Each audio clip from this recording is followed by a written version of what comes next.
अटकिला ब्रह्म तालध्वज रथ।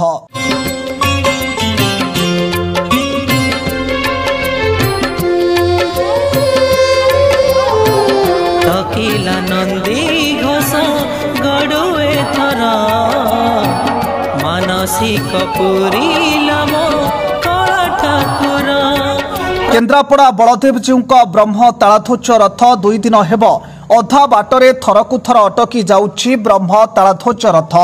किए कहूछि भक्त अपेक्षा करिछन्ति त बलदेवजी को, पुणी किए कहूछि अभिमान करिछन्ति बड़ ठाकुर, पुणी किए कहउछन्ति नीतिकांति ठीक रे होई नाही, पुणी रथ तैयारी रे किछि त्रुटि रहिथिबा अभियोग आसुछि।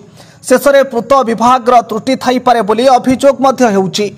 भक्त भगवान का संपर्क नहीं अनेक केन्द्रापड़ा जिले में आलोचनार विषय पलटि बेले अनेक भक्त और सेवायत कहवा कथा है प्रशासन और सेवायत मध्य ठीक आलोचना नहेबार आज एमती घटना घटिला। 2022 वर्ष में प्रथम थर बलदेवजी रथयात्रा समय मेसीन साहाय्य रथ को बुला जाइथिला। पुणी थे 2024 मसीह देखा मिली 2 दिन हेब ब्रह्म तालध्वज रथ 3 थर अटकी गलानी। जहां नहीं प्रशासन सेवायत केमिति गुंडीचा मंदिर को महाप्रभु को नेवाई चिंतार कारण है। ऐतिहासिक ब्रह्म तालध्वज रथ इतिहास एवं परंपरा आज भांगी जाइछि। बहु पुरातन कालू चली आसीथिबा प्रथा आज संपूर्ण भाव में समस्त तुलसी क्षेत्रवासी को कष्ट देइछि। कारण बापा आजा अमलर तुलसी क्षेत्र रथदाण्ड कादुआ सरसर थिबा बेले केबे भी रथ अधा बाटरे अटके नाही। किंतु व्यतिक्रमर विषय 2022 रे रथ टणा पई जे मेसिन आवश्यक पड़िथिला ताहा आजिर दिन में माने 2024 रे मध्य रथ टणा हेबा पई मेसिन आवश्यकता पड़ुछि।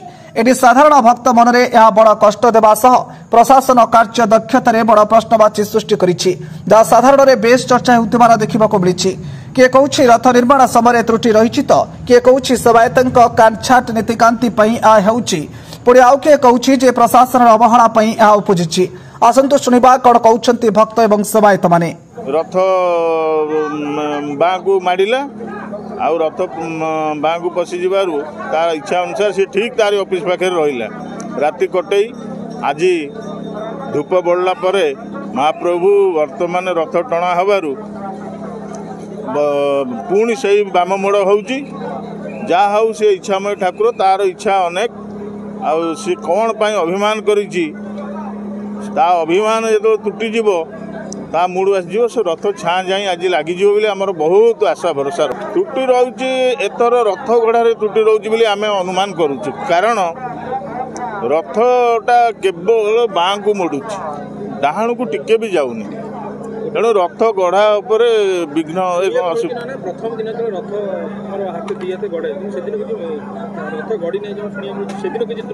से दिन त्रुटि जेहेतु संध्या ही जाइला 7टा बाजी जाइला पहंडी सरी ठाकुर घोड़ा बंधा बेलू से माने रथ आउ सूर्य अस्त पर टणा जाए ना। सूर्य अस्त पर रथ टणा जाई नथला। एबे गत काली 2टा बेले टणा गला पर बाम मोड़ होइकिरी ठीक एंडामेंट ऑफिस में रथ रहिला। रथ गढ़ारे त्रुटि अछि बोली प्रशासन जानिनी। एक्चुअली आमर R&B डिपार्टमेंट रो जड़े जंत्री रहिबा कथा। रथ जेतबेले गढ़ा जाए सी बा रथ चले से ध्यान देवा दरकार। ये वर्तमान से कई ध्यान दौनाती जहाँकि मिस्त्री माने काम कर आगुरी जो माने पुराना आत्मविश्वास किसी हरैला भाया लगुच। कारण एथर जाऊ आमर जिलापाल बहुत बुद्धिमान आगुरी आणिकी रखी मेसीन आणिकी रखी जे गत 22 रे होता कौन पारादीप आसवाई 2 घंटा समय लगी जाता। किंतु एथर से है ना गत काली जिते लगिला रथ से सांगे सांगे मेसीन आसीला उठेला। किंतु एबे पुणी किछि हाथ आसला परे आज पुनर्बार से रथ लगी जाइछि। एटा कोठी ना कोठी आमे जानिबा जे गढ़न रे किछि ना किछि त्रुटि अछि या लागुछि। जानिथिबो कारण सेटा आमे किंतु एतिकी कहबा पड़ियो परमुहूर्त रे आमे प्रभुଙ୍କ ऊपर विश्वास जतले अछि ताले तार भी लीला थाई पारे बड़ प्रभुଙ୍କର लीला। प्रथम दिन जिते थिला आमर 3टी तिथि थिला नेत्रोत्सव नवजौवन एवं श्रीगुंडीचा। तेणु से दिन सुनिश्चित संध्या हो जाता से आम से दिन रथयात्रा स्थगित रही श्रृंखलित करने उत्तरदायित्व कहीं नौना से प्रशासक हूँ सेवक हूँ जे कहीं इच्छा करूना सुचारू रूप से करने।